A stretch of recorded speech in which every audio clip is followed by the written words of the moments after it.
साथियों अस्सलाम वालेकुम। मां आहियां हुसैन अब्बास। पाण ॻाल्हि ॿोल कंदासीं त पीपल्स पार्टी ऐं जमियत उलमा इस्लाम जे विच में छा पियो हले, पर्दे जे पोयां छा पियो हले ऐं स्क्रीन ते छा पियो हले। वॾी अहम डेवलपमेंट्स थियूं आहिनि ऐं मेल मुलाक़ातूं लिक छुप चोरीअ में बि हली रहियूं आहिनि ऐं अॻुवाण हिक ॿिए खे डोरापा बि ॾेई रहिया आहिनि, हिक ॿिए खे धमकियूं बि ॾेई रहिया आहिनि ऐं हिक ॿिए खां गोए खणण जी शर्त बि लॻाए रहिया आहिनि। कुझु ॾींहं पहिरियां असांजे दोस्त असद शर साहिबु इस्लामाबाद मां हिकिड़ो प्रोग्राम कयो जंहिंमें हुन ॿुधायो त आसिफ अली ज़रदारी साहिबु मोहतरम मौलाना फज़ल रहमान साहिब जे घर ते कंहिं अज़ीज़ जे फोतगीअ ते ताज़ियत करण जे लाइ पहुता ऐं 50 मिंटनि जी मुलाक़ात हली। उन असद शर साहिब जे बकौल त आसिफ अली ज़रदारी साहिबु मौलाना फज़ल रहमान खे डोरापा ॾिना ऐं उनखे मयारूं बि ॾिनियूं ऐं उनखे चयाईं त असांजो साथ ॾे। सिंध में जेको आहे सो JU आहे जे अॻुवाण मोहतरम राशिद महमूद सूमरो साहिब खे मना कयो ऐं असांजे ख़िलाफ़ु सिंध जे अंदरि एहतिजाजी तहरीकूं न हलायो ऐं असांखे वधीक प्रेशरलाइज़ न कयो। मौलाना फज़ल रहमान साहिबु छाकाणि त मौलाना साहिबु सदाईं विच जा गुल रहिया आहिनि। पाण पीपल्स पार्टी, मुस्लिम लीग नून, मुस्लिम लीग काफ ऐं इस्टेब्लिशमेंट जा दादला रहिया आहिनि ऐं हमेशह विच जा खिलाड़ी रहिया आहिनि, जंहिं करे हुन हमेशह फ़ाइदो वरितो आहे। पर हिन वक़्तु कुझु सूरत हाल तब्दील आहे। मौलाना फज़ल रहमान हिन वक़्तु बि इस्टेब्लिशमेंट जो दादलो आहे, पर छा वाक़ई आसिफ अली ज़रदारी साहिबु मौलाना खे मिनथूं कयूं, डोरापा ॾिना ऐं उनखे गुज़ारिशात कयईं त असांजे लाइ मैदान सोड़ो न कयो? ईअं वाक़ई थियो आहे या न? इहा त आहे असद शर साहिब जी ॻाल्हि ॿोल। पर मूंखे जेको ज़रियनि खां ख़बर पई आहे, ज़ाहिर आहे इस्लामाबाद में असांजा सोर्सिस आहिनि जिन खां मूं इन ते वरी तहक़ीक़ात कई, पर ॻाल्हि कुझु अञा बि ॿी आहे।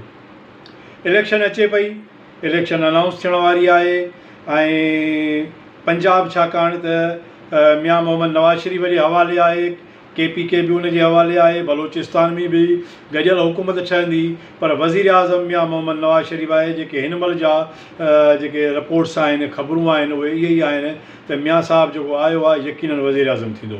वफ़ाक़ में पीपल्स पार्टी जे लाइ गुंजाइश ख़तमु थी चुकी आहे। इहा हिकिड़ी क्लियर ॻाल्हि थी चुकी आहे, जंहिं ते पीपल्स पार्टी नाराज़ बि आहे छाकाणि त पीपल्स पार्टी वॾी क़ीमतूं अदा कयूं आहिनि इक़्तिदार में रहण जे लाइ।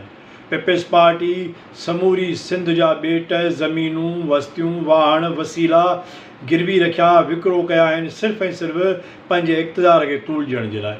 पर हाणे छा वफ़ाक़ में ज़रदारी साहिब खे इक़्तिदार मिले थो या नथो मिले, इन ते ॻाल्हि तइ थी चुकी आहे। पर हाणे सिंध जे अंदरि बि ज़ाहिर आहे मौलाना फज़ल रहमान साहिबु जो सिंध में को एॾो वॾो को बैकग्राउंड कोन्हे हिन जे पार्टी जो। हा, हर शहर में ॻोठ में हुन जा मदरसा आहिनि जेके बि पीपल्स पार्टीअ खोल रहिया। ज़ाहिर आहे पंहिंजे वठे जो वेझ न त बि पीपल्स पार्टी जमियत उलमा इस्लाम खे सहूलियतकारी ॾिनी, हुननि मदरसा खोलिया। मदरसनि में हुननि बजाए दीनी मज़हबी तइलीम ॾियण जे उन ते हुननि सियासी फ़रोगारी कई आहे, सियासत खे उते हुननि फ़रोग़ ॾिनो आहे ऐं गाली गलोच बि हुननि जो हिकिड़ो वॾो कल्चर बणिजी चुको आहे। पर छा आया पीपल्स पार्टी जमियत उलमा इस्लाम खां मैदान छॾाईंदी? इहो हिकिड़ो वॾो सुवालु आहे। मौलाना फज़ल रहमान ज़रदारी साहिब खे चयो आहे त मूंखे सिंध जे अंदरि सिंध असेंबलीअ में 5 खां 8 सीटूं खपनि ॾियो, जेको मुमकिन न आहे छाकाणि त हिननि जो जेको असरु रसूख़ आहे उहो सखर डिवीज़न ऐं लाड़काणे में थोरो घणो आहे। ऐं जेका पोइ इलेक्शन हुई मौलाना राशिद महमूद सूमरो साहिबु बिलावल भुट्टो ज़रदारी साहिब खे ॾेई छॾी हुई, उन जा बि हुननि बेनिफिट्स वरिता, माली बि, सियासी बि, ऐं हुननि सिंध जे अंदरि पंहिंजे लाइ हिकिड़ो जेको आहे सो रिलीफ वरितो।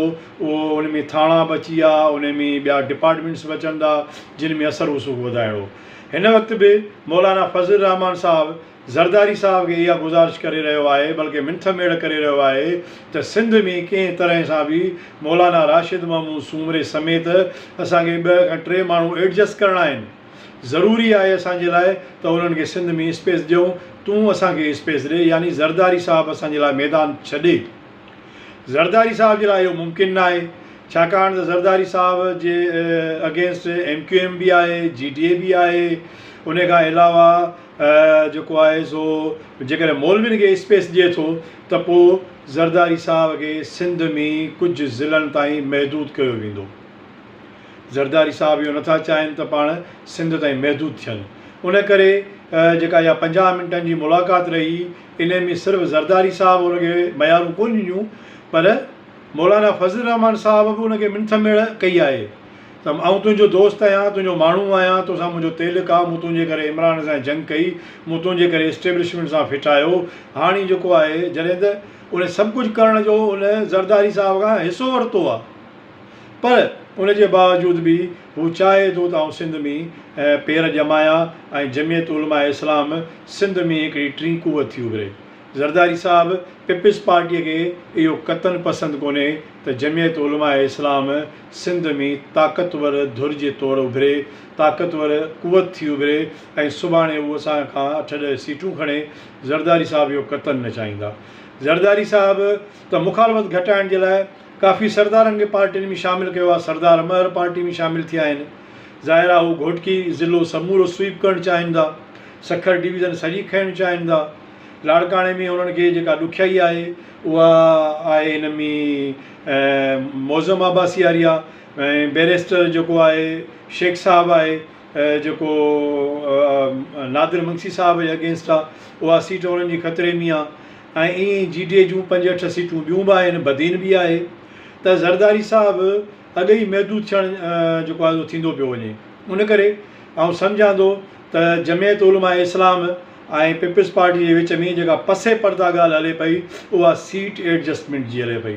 हाणे मुमकिन आहे त ज़रदारी साहब उन्हनि खे को वॾो बेनिफिट ॾिए, माली सूरत में ॿी सहूलियतूं का उन्हनि खे ॾिए ऐं वफ़ाक़ में उन्हनि खे का नवाज़ शरीफ़ खां को मिल मिलाके उन्हनि खे वज़ारतूं वठी ॾिए, पर अञा ताईं मामिलो जेको आहे सो गंभीर आहे पीपल्स पार्टी जे लाइ।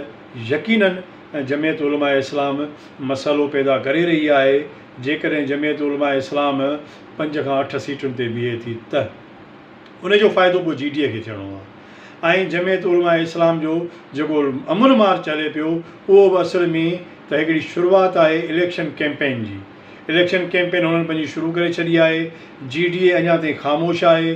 कॉम्प्रेस धुयूं जेके आहिनि उहे मुकमल तौर ते लातेलुक बणियल आहिनि इलेक्शन खां।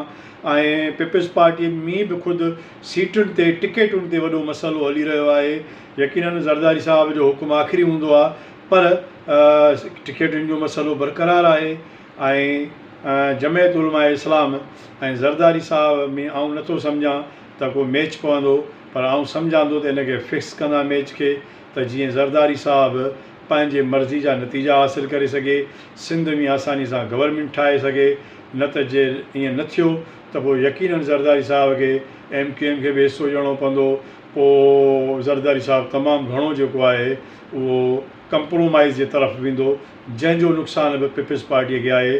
बाक़ी सिंध जो माण्हू उनजो ज़रदारी साहब या पीपल्स पार्टी उन सां को तइल्लुक़ ई कोन्हे को। सिंध जो माण्हू हूअं ई सफ़र करे थो, हूअं ई भोॻे थो ऐं उहो हूअं ई मार खाए थो, उनजो को इशू कोन्हे को। ॾिसजे त इहो उठ कहिड़े पासे वेहे थो। मौलाना फज़ल रहमान साहब के वॾा शर्त शुरू थो रखे ऐं पीपल्स पार्टी सां विथड्रा थो करे या मुक़ाबिलो थो करे, इहा ख़बर ॾींहं ॿिनि में अञा वधीक चिटी थींदी।